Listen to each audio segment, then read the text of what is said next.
எதையாவது தெரிஞ்சு வரணும்ல. காமராஜரை வச்ச, யார் காமராஜர் 10 நிமிஷம் பேசு. வேலுநாச்சியாரை வச்ச, யாரு வேலுநாச்சியார்னு ஒரு 10 நிமிஷம் பேசு. நீ மொத்தமாவே பேச அனுமதி கேட்கறதே 10 நிமிஷம் தான் கேட்கிற. தெரியுமாடா?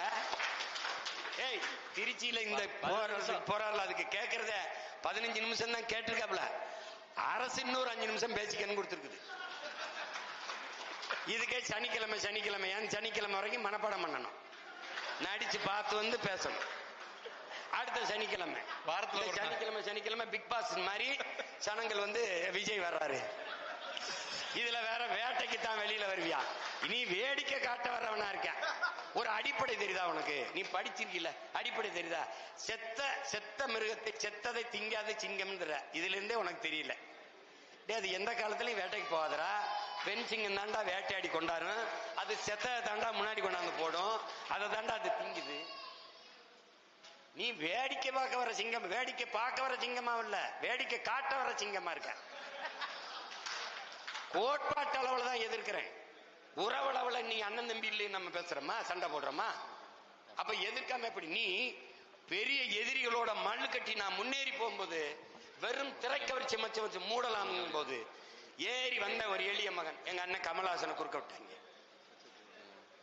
அதை அடிச்சு முன்னேறி போகும்போது இவர் வர்றாரு. வரும்போது முன்னாடி நிக்கிறவன் என்ன பேசணும்? நல்லா படிக்கணும், பெற்றோர்களுக்கு நல்ல பிள்ளைகளா இருக்கணும், இந்த மது இந்த தீ பழக்கங்கள் இல்லாம இருக்கணும், ஒரு வேலையை தேடிக்கிறங்க, நமக்கு ஒரு காலம் வருது, நம்ம நல்லபடியா ஆச்சு, எல்லாம் பேசணும்ல. எவனாவது அவர் பேசுறத உட்கார்ந்து கேட்டு பார்த்திருக்கேடா?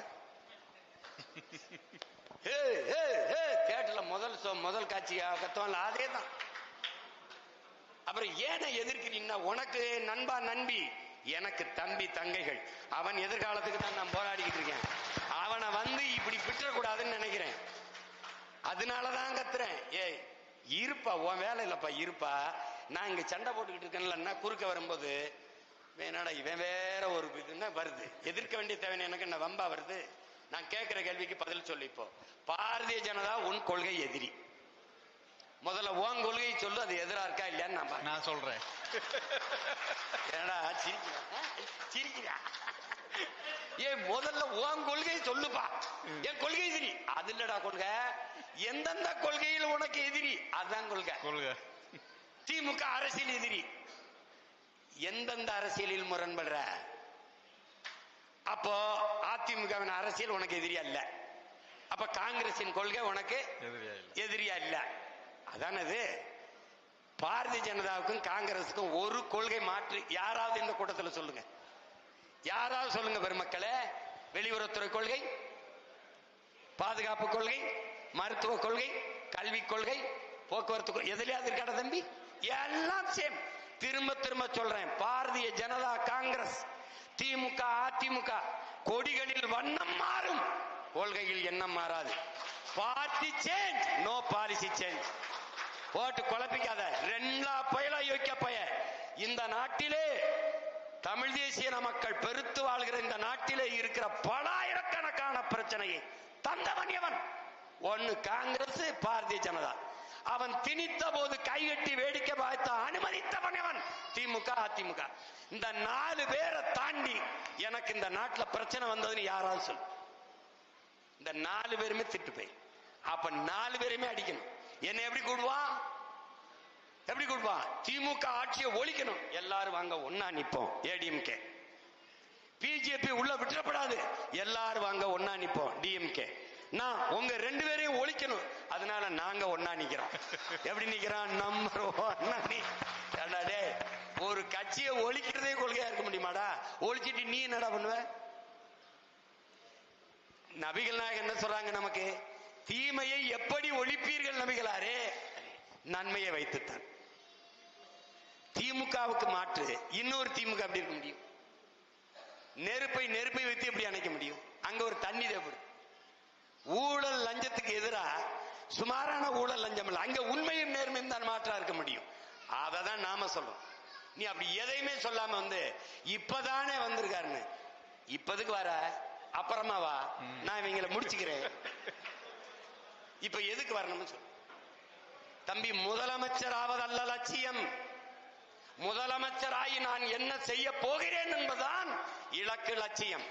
இப்ப அண்ணன் சொல்றேன்ல, எல்லாருக்கும் ஏழை பணக்காரன் தாழ்ந்தவன் உயர்ந்தவன் என்ற பாகுபாடின்றி அனைவருக்கும் சரியான சமமான தரமான கல்வி இலவசம். உலகத்தரத்திற்கு, உலகத்தரம்னா என்ன? உலகத்திலே கல்வியிலே முதலிடத்தில் இருப்பது தென்கொரியா, இரண்டாவது ஜப்பான், மூணாவது சிங்கப்பூர், நாலாவது ஹாங்காங், அஞ்சாவது பின்லாந்து. இந்த 5 நாடுகளை தாண்டி ஆகச் சிறந்த கல்வியை என் நாட்டு பிள்ளைகளுக்கு நான் கொடுப்பேங்கிறேன். இது என்ன? என் லட்சியம், என் லட்சியம். ஏடா தம்பி, உலக தரத்திற்கு மருத்துவத்தை என் மக்களுக்கு கொடுப்பேன். அரசு மருத்துவமனைங்கிறது இன்னைக்கு பிணறுப்பு அறுவை மார்ச்சோரி கூட மாதிரி இருக்கு. இல்லை, நட்சத்திர விடுதி போல சிங்கப்பூர், மலேசியா, லண்டன், மற்ற நாடு, அரபு நாடுகளில் எப்படி மருத்துவமனை இருக்கோ அந்த தரத்துக்கு தூக்கிட்டு வருவேன்றேன். இது என் கனவு. படித்தவன் படிக்காதவன் அனைவருக்கும் அரசு வேலை கொடுப்பேன். இனி படிக்காதவர்களே இல்லை என்ற நிலையை என் தாய்நாட்டில் உருவாக்குவேங்கிறதுல இது ஒரு கனவு, இது ஒரு இலக்கு, இது ஒரு லட்சியம். காரணம், கண்கள் வழி நடத்தி என் கால்கள் பயணிக்கல, என் கனவு வழி நடத்தி என் கால்கள் பயணிக்கல. அதை நீ புரிஞ்சுக்கணும். இது என் கனவு இல்ல, பல 100 ஆண்டுகளாய் என் முன்னோர்கள் தூக்கி சுமந்த கனவு. பழனி பாபா கனவு, காகிதம் இல்லத்து கனவு, எண்ணுயிர் தலைவன் பிரபாகரன் கனவு. இது நம் முன்னோர்களின் கனவு. முறை செய்து காப்பாற்றும் மன்னவன் மக்களுக்கு இறை என்று வைக்கப்படும். உருவசியும் ஓவா பிணியும் செருவகையும் சேராது எழுவது நாடு. மணி நீரும் மண்ணும் மலையும் அணிநிழல் காடும் உடையது அரண். குடிதலி கோலோச்சும் மாநில மன்னன் அடிதலி நிற்கும் உலகு. இதெல்லாம் ஒரு அரசாட்சி எப்படி செய்யணும்னு நமது முன்னவன் வள்ளுவ பெருமானார் வகுத்து தந்த மறை. அந்த மறையின் வழியிலே ஒரு ஆட்சி. இப்படி ஒண்ணும் இல்லாம வந்துட்டு இது என்ன ஓட்டா, இது என்ன நம்ம எதிரிகளுக்கு வைக்கிற வேட்டா, இது என்ன நாம் கோட்டைக்கு போகிற ரூட்டா, நான் சாப்பிட்டேன் புரட்டா வரட்டா காட்டுறேன் டாட்டா. இப்படியாடா டே, என்னடா என்னது? ஏண்டா இவ்வளவு பேரு பேசுறீங்க, இவ்வளவு கேள்வி கேட்கிறீங்க, இன்னும் எத்தனை ஆயிரம் கேள்விகள் வந்தாலும் எதிர்கொள்கிற ஆற்றலை என் இன முன்னோர் வரலாறு எனக்கு வழிகாட்டியிருக்கு. நீங்க எழுதி வச்சுக்கிட்டு இந்த இடத்தில் கையை தூக்கவும், இந்த இடத்தில் ஆவேசமாக பேசவும், இங்கேனா டப்பிங் பேசுற மாதிரி அப்படி பேசக்கூடாது. சொந்த பேரையே மதுரை கிழக்கு விஜய், மேற்கு விஜய். எவனோ சொல்லியிருக்கான் உசிலம்பட்டியில கல்லர்கள் இருக்காங்க, அவங்க எல்லாம் கொஞ்சம் வீரமா இருப்பாங்க அப்படின்னா உசிலம்பட்டி விஜய். என்னது? 2 பேருக்கு தான் போட்டி. ஒன்னு டிவிக்கு, இன்னொன்னு டிஎம்கேன்னு. 2 பேர், ஒரு பொம்பளை டிஎம்கேல திருடி இருக்கா, இன்னொரு பொம்பளை டிவிக்கேல திருடி. இங்க ஒரு டீம் மாஸ்டர். அண்ணனை அமைதியா போகும்போது விட்டுறணும். நான் கொஞ்ச நாள் பொறுத்தேன். சும்மா வாய தோண்டும் போது அப்புறம் வெளுக்க வேண்டியதானே. பெரியார் கொள்கை வழிகாட்டின்ல எந்தெந்த கொள்கையை எடுத்துக்கிட்டாங்கன்னு கேட்டேன். அது சொல்லு, நல்லா இருக்கேன், நானும் பின்பற்றிக்கிறேன். என்ன வேணும்னாப்பா செய்யறேன்,